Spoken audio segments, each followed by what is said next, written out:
Assalamualaikum warahmatullahi wabarakatuh. Selamat pagi para seluruh dewan juri beserta para audiens. Perkenalkan, saya Christian Junior. Saya berdiri sebagai tim oposisi pada perdebatan pada pagi hari ini. Baik, akan mulai debat dalam 3, 2, 1. Saya dari tim oposisi sendiri berdiri dengan satu pijakan dan juga satu pikiran yang jelas, di mana di negara pasca konflik yang sangat rentan akan keselamatan dan juga persatuan negaranya harus menjadi prioritas absolut di atas segala-galanya. Oleh karena itu, saya dengan tegas menolak mosi ini yang menyatakan bahwa buku teks sejarah historiografi secara bottom up akan lebih baik dibandingkan secara top down. Sebelum saya memasuki dalam ranah argumentasi saya, izinkan saya sebagai pembicara pertama dalam tim oposisi menyampaikan bidasan terhadap lubang logika yang dibawakan dan juga ditawarkan oleh tim afirmatif. Yang pertama adalah ilusi tentang empati universal dan bahaya retraumatisasi. Tim afirmatif mengklaim bahwa historiografi bottom up akan memunculkan empati universal dan mencegah lingkaran kebencian karena menyoroti penderitaan korban. Padahal logika ini sangat-sangat naif dan juga sangat-sangat tidak relevan. Karena kenapa? Karena realitasnya di negara pasca konflik memaksa masyarakat untuk membaca detail penderitaan leluhur atau suku mereka justru akan memicu kembali amarah, trauma, serta retraumatisasi mereka. Sebagai contoh simpel saja, jika seorang anak diajarkan secara rinci mengenai bagaimana kakeknya tersakiti, bagaimana kakeknya menderita, bagaimana kakeknya kelaparan yang disiksa oleh kelompok lain, hal tersebut tidak akan memunculkan sebuah empati pada anak itu. Melainkan sebaliknya, justru yang muncul adalah memperkuat dendam yang membara, amarah serta traumatisasi yang mendalam. Tapi yang kedua yaitu sesat pikir terhadap konsep historiografi top down. Tim afirmatif secara keliru memposisikan pendekatan top down seolah-olah hanya bertujuan untuk mendewakan tokoh militer dan membenarkan pembantaian kaum marginal demi negara tersebut. Ini merupakan sebuah sesat pikir yang sangat fatal, saya rasa. Karena kenapa? Karena pada faktanya dalam konteks pasca konflik di sebuah negara, sejarah top down justru sebaliknya berfungsi mulia untuk membangun identitas nasional yang baru yang menyatukan, yang dimana fokusnya ada pada tokoh pemersatu, kesepakatan damai atau perjanjian makro, dan visi negara ke depan seperti apa pada akhirnya, serta kemudian dapat mencari solusi dari apa yang melandasi adanya perang atau penderitaan tersebut. Dengan demikian, saya rasa historiografi secara top down jauh lebih efektif merajut kembali masyarakat yang terbelah, yang tersakiti, dibandingkan hanya mengorek ataupun mengulik luka individu mereka di masa lalu. Oleh karena itu, tujuan saya pada pagi hari ini sebagai tim oposisi adalah membuktikan bahwa kebijakan historiografi top down ini mampu sukses membawa stabilitas secara radikal dalam sebuah negara nanti pada akhirnya. Masuk ke dalam argumentasi utama saya, yang dimana mencegah fragmentasi narasi melalui identitas nasional top down.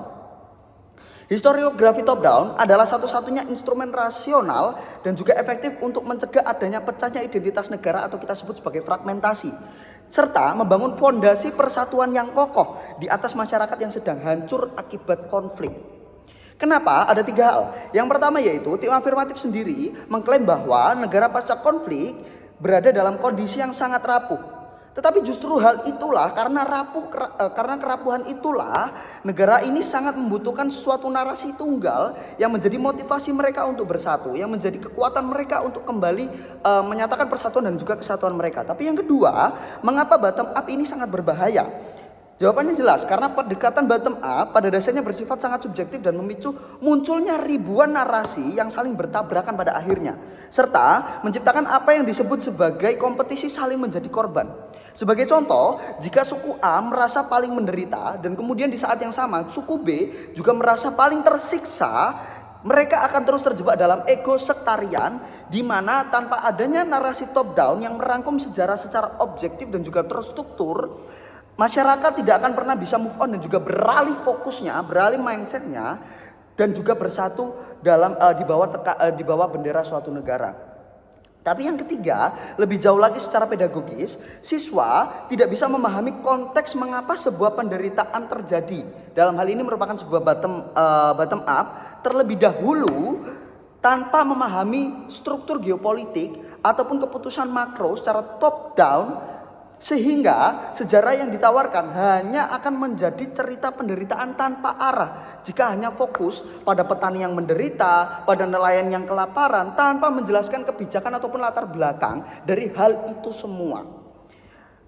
Dewan juri yang terhormat beserta para audiens, dapat kita lihat bahwa di bukti yang nyata di sejarah yang paling relevan ada di pasca genosida Rwanda tahun 1994, di mana setelah genosida ini menewaskan ratusan ribu etnis Tutsi oleh ekstremis Hulu, negara Rwanda hancur lebur secara sosial.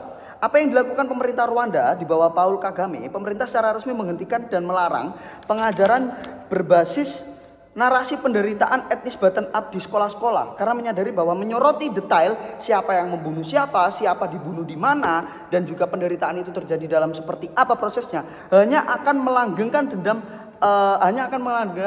antar etnis pada akhirnya. Sebagai gantinya, Rwanda menggunakan historiografi top down secara masif.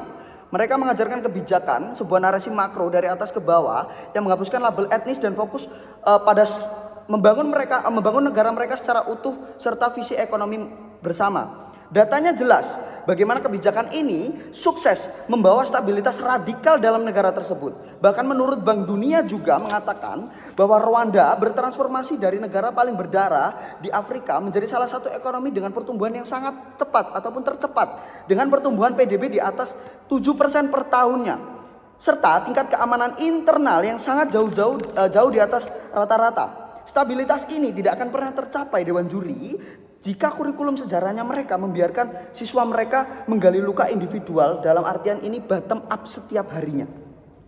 Oleh karena itu Dewan Juri beserta para audiens, bottom up atau historia bottom up ini, historiografi bottom up, meskipun terkesan humanis pada akhirnya, namun nyatanya ini merupakan sebuah bom waktu yang dapat meledakkan kembali konflik horizontal karena mengeksploitasi luka trauma dan juga menciptakan kompetisi korban. Namun sebaliknya, historiografi secara top down memberikan konteks makro, meredam sentimen kesukuan dan juga menyediakan payung persatuan yang mutlak yang dibutuhkan oleh negara pasca konflik untuk bertahan hidup dan juga bangkit kembali menjadi negara yang bersatu serta memiliki kesatuan yang kuat.